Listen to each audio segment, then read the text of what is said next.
Allahu Akbar, Allahu Akbar.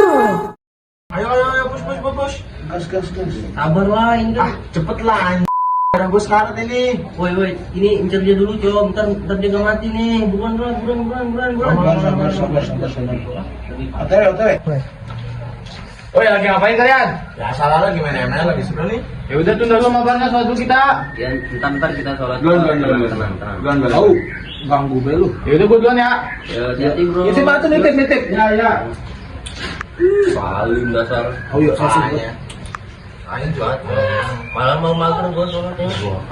Nyaman ML udah gas be. Nah, gas meeting. Iya. Sholat amat.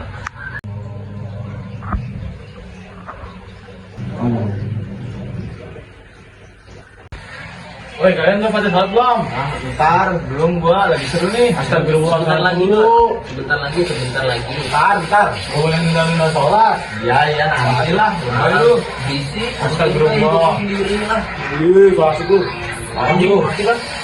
Mati kan, bisik sih lu. Ya, dasar lu munafik. Tolong lu, bisik lu lah.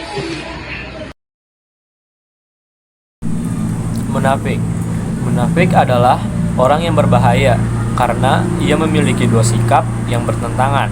Di satu sisi menampakkan persahabatan, tetapi di saat yang sama menyimpan kebencian dan permusuhan.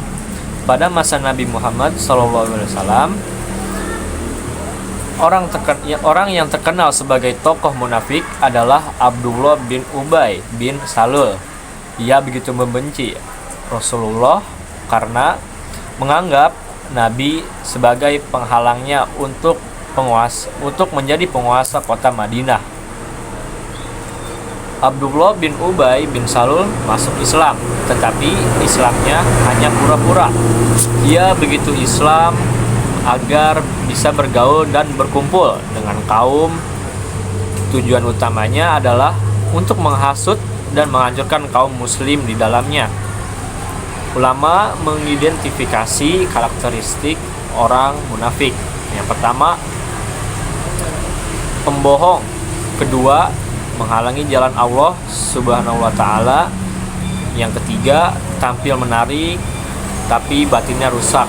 Yang keempat, perkataannya manis tapi hatinya busuk.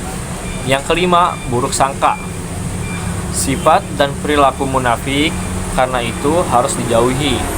Penyakit hati tidak kalah bahaya dari penyakit fisik. Bahkan lebih berbahaya. Orang-orang yang mempunyai penyakit hati seperti munafik, bohong, egois, kadang tidak tahu dan tidak sadar dengan penyakitnya. Penyakit hati seperti munafik bisa membuat pemiliknya jauh dari Allah Subhanahu wa taala.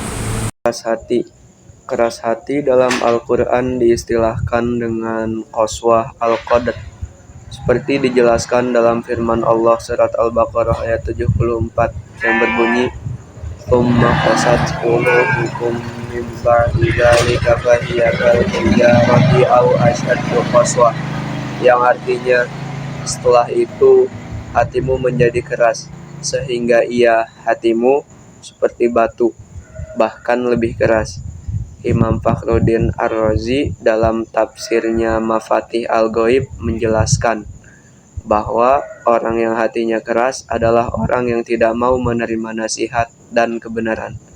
Adapun ciri-ciri hati yang keras, yang pertama, ada perbuatan maksiat tidak membuatnya sedih.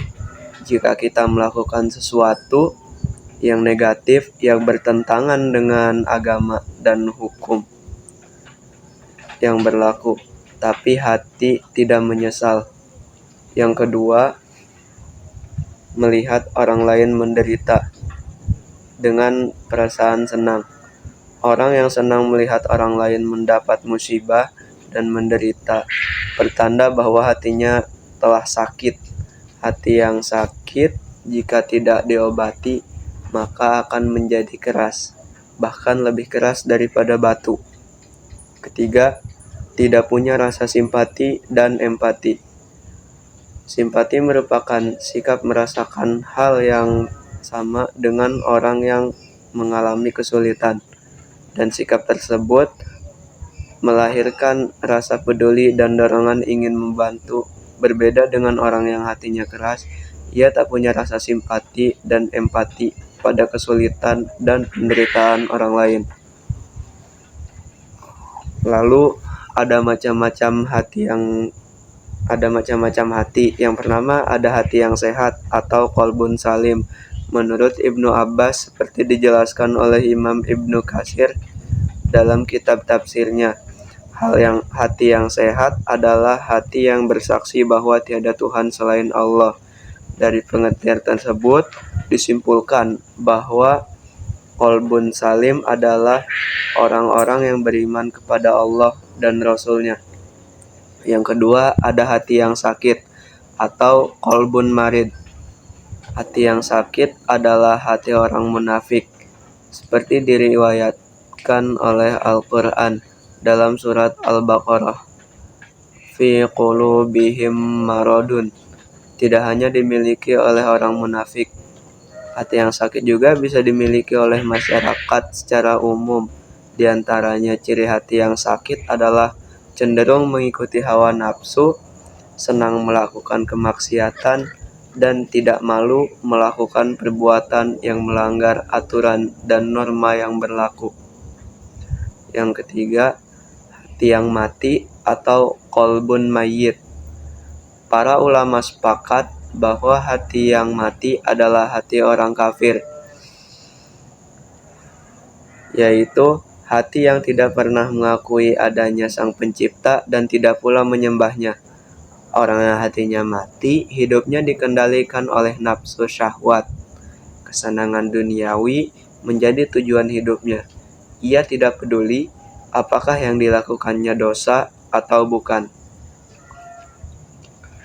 Lalu ada tanda-tanda mulai mengerasnya hati. Yang pertama, bermaksiat, bermalas-malasan mengerjakan kebaikan serta meremehkan kemaksiatan. Yang kedua, hatinya tidak tergugah oleh ayat-ayat Al-Quran. Yang ketiga, tidak mengambil pelajaran dari musibah yang diberikan Allah. Yang keempat, bertambah kecintaan terhadap dunia. Lalu ada penyebab hati menjadi keras. Yang pertama, kemusyrikan, kekufuran, dan kemunafikan. Ketiganya menjadi penyebab utama hati seseorang menjadi keras dan tidak mau menerima kebenaran. Yang kedua, melanggar perjanjian yang dibuat dengan Allah.